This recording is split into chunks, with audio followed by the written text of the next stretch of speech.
दुर्भाग्यजनक दुखुनांथाव आरो बे खोथाखौ जों स्पष्टयै बुङो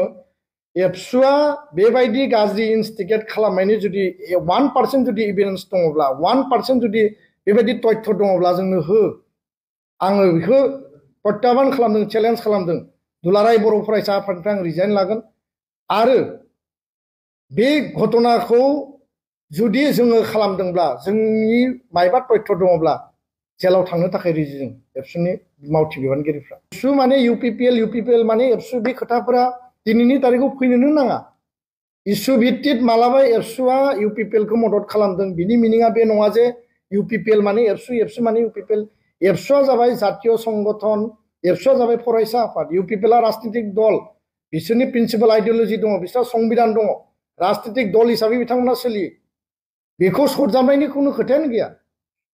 बिनि सोमोन्दोनि बाथ्राखौ बुंनायनि खोथायानो गैया जोंथ' बयखौबो बिदा फंबाय सानो पिसफुल प्रटेस्ट रेलि खालामदोंमोन आरो बे रेलि खालामनायनि गेजेरजों जोङो मोनसे थासारि नुबाय जे जागायजेननायाव रेलिया पिसफुली डेम'क्रेटिकेलि खोब डिसिप्लिनै फैदोंमोन आरो फैयै फैयै जेब्ला बिटिसि सेक्रेटारियेट सफैयो बे समाव बिटिसि सेक्रेटारियेटनि गेटखौ खुलिनानै सिङाव हाबलांनानै माखासे माने लन्ड भन्ड खालामनाय थासारि बा माखासे जिखिनि जानाङै थासारि जानायखौ जों नुनो मोनदों आरो बेखौ लानानै दुलाराय बर' फरायसा आफादा जों सिगाङावबो गोथौयै दुखु मोननायखौ जों फोरमायदों बे जाथाया आनफर्चुनेट आरो बे जाथाया जानाङामोन आरो कुनु कारनाव जोङो हिंसानि बा भायलेन्सनि थासारिखौ जोङो मालाबाबो जोङो लाय होबोआखै आरो बेबायदि जानायखौ जोङो गोथौयै दुखु मोननाय फोरमायदों आरो बे जाथायखौ लानानै दिनै बिटिसिनि गाहाय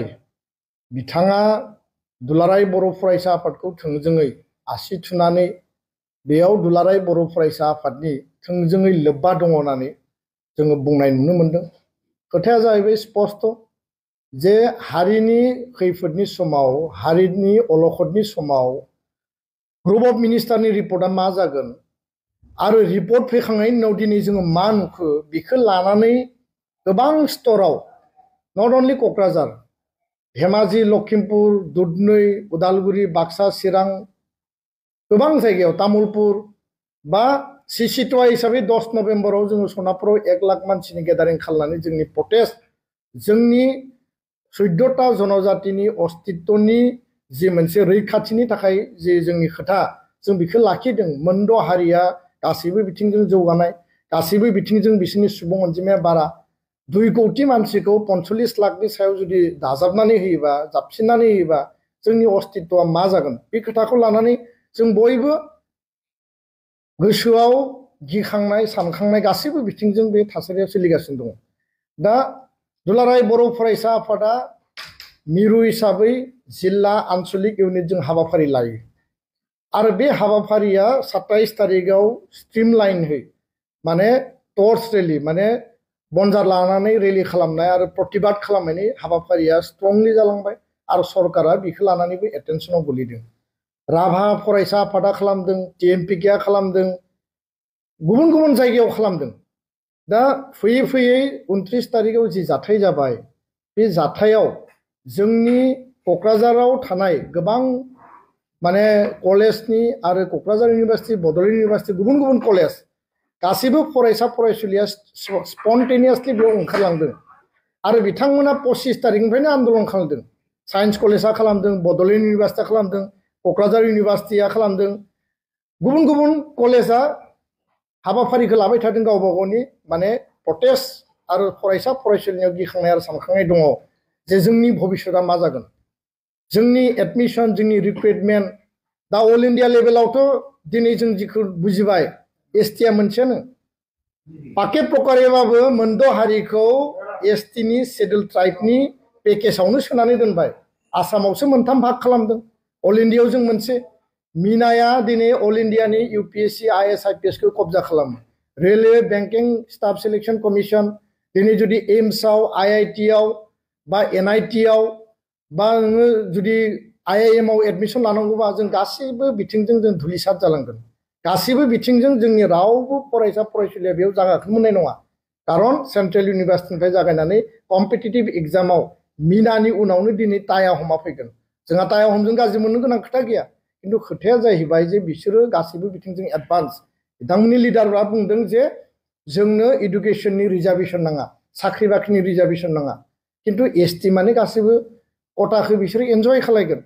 दा खोथाया बेबायदि परिबेसखौ गिनानै फरायसा फरायसुलि बिथांमोना 25 तारिखनिफ्रायनो ग्रुप अफ मिनिस्टारनि रिपर्ट फैगोनखौ प्रतिबाद खालामनानै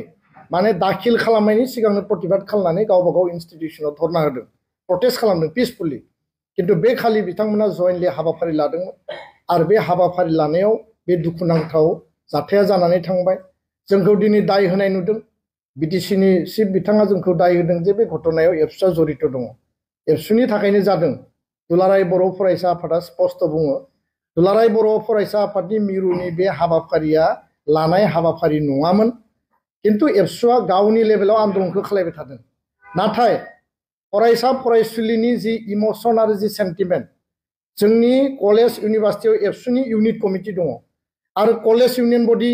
इउनिभार्सिटि इउनियन बडि दङ बेयाव बर'जों लोगोसे राभा फरायसा आफाद गार' फरायसा आफादबो दङ आरो गासै ट्राइबेल फरायसा आफादानो ट्राइबेल स्टुडेन्टनि मुभमेन्ट हिसाबैसो प्रटेस्ट हिसाबैसो बिसोर अर्गानाइज खालामदों जोङो बिथांमोननियाव दाय होनो नागिराखै बे भायलेन्स जानाया गाज्रि जादों बेखौ खालामनाङा किन्तु बे जोंनि इउनिट कमिटिफ्रा आनसलिक अफिसनिफ्राय थांनाय सप्ता खनसे 10 दिननि सिगांनिफ्रायनो प्लेकार्ड फ्लेग बेनार लानानै बिसोरो बुंदों जे जोंबो प्रटेस्ट खालामगोन गावबा गाव आनसलिकआव माने कलेजाव गावबा गाव इउनिट माने जि कमिटि इउनिभार्सिटि दङ आरो इउनियन बडि दङ गुबुन गुबुन ट्राइबेल फरायसा आफादजों जोंबो प्रटेस्ट खालामगोन जोंनो फ्लेग नांगौ जोंनो पस्टार नांगौ जोंनो प्लेकार्ड नांगौ दा बिथांमोना लानानै फैदों आरो डेफिनेटलि बिथांमोना रेलियाव एबसुनि फ्लेगखौ लादों इन्डियान फ्लेगबो लादों राभा फरायसा आफादनि फ्लेगबो लादों ट्राइबेल फरायसा हिसाबैसो बिथांमोना प्रटेस्ट खालामदों दा बेखौ जुदि बे घटनाजों एबसुखौ जड़ित खालामनानै राजनीतिक कालार लाबोनो नागिरनाया बियो थारैनो बिराद दुखुनांथाव आरो बेखायनो दुलाराय बर' फरायसा आफादा दिनै जोङो खावलायदों जे राजखान्थि खालामनायनि बियो सम नङा आरो बे घटनाखौ राजनीतिक कालार होनायनि बियो सम नङा बे इन्स्टिट्यूशना बिटिसि सेक्रेटारियेटआ शहीदनि बिनिमयाव मोननाय 5000 मुंख्लंनि शहीदनि बिनिमयाव थैनि बिनिमयाव जों दिनै बिएसि एकर्ड बड'फानि बड'लेण्ड आन्दलनजों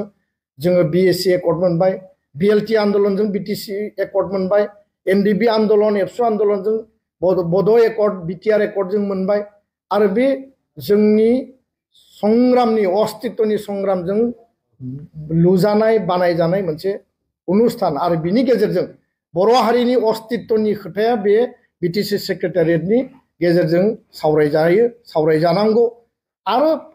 36 लाख माने 35 लाख बिटिआरआव थानाय गासै जाति जनगोष्ठी 26टा जनगोष्ठीनि खोथा बाथ्रायाबो रायलायजानांगोन बेयाव बयहाबो गावबा गावनि अधिकार मोननायनि खोथा दङ किन्तु अस्तित्वनि आन्दोलनखौ खालायदोंमोन सोर बर' हारिया बर' रायजो राजाया बर' दल संगठना आरो बे अस्तित्वनि संग्रामाव जोङो बेखौ दिनै मोनबाय दा बेखौ माने आबेगाव जोंनि फरायसा फरायसुलिया बे गोरोन्थि खामानिखौ मावबाय बे स्पन्टेनियास मोनसे रेलिमोन आरो बेयाव रावनिबो इनस्टिगेसन रावनिबो इनजेक्ट गैया बेखौ लानानै दिनै राजनीतिक महलाव जि कालार फुननो नागिरदों बे थारैनो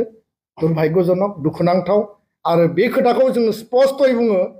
एबसुआ बेबायदि गाज्रि इनस्टिगेट खालामनायनि जुदि 1% जुदि एभिडेन्स दङब्ला 1% जुदि बेबायदि तथ्य दङब्ला जोंनो हो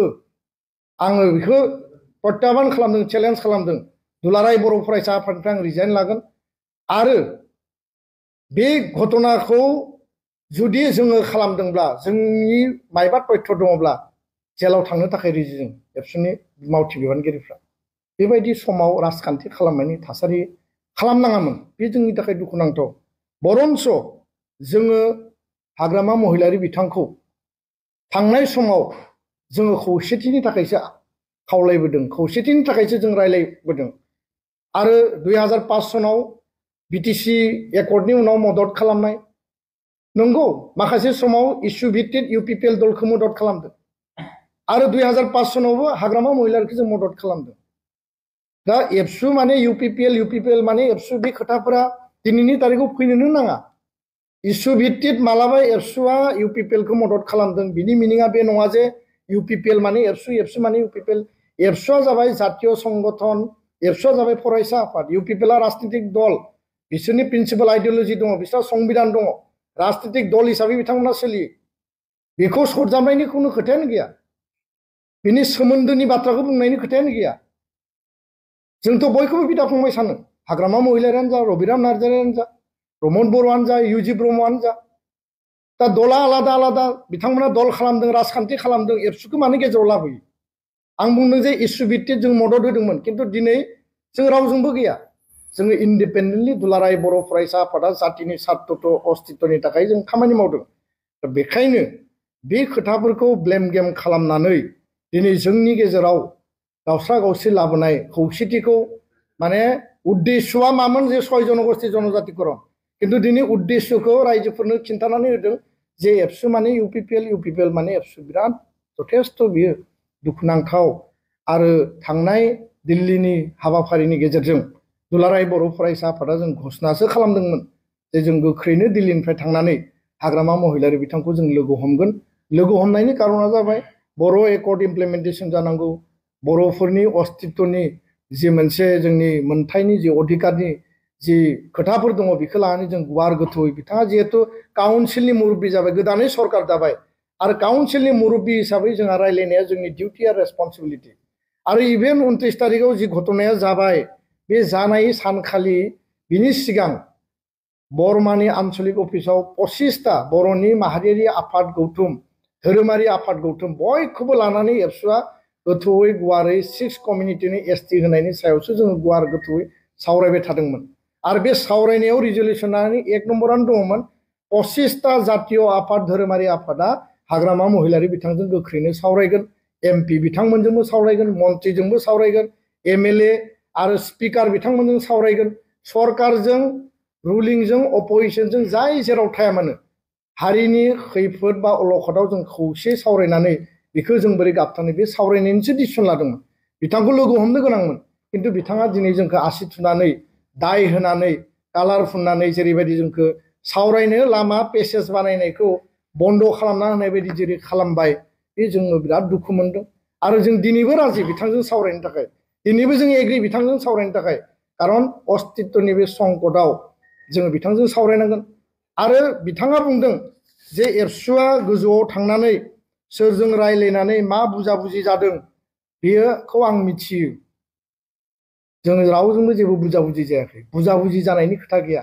जोंनियावबो गोबां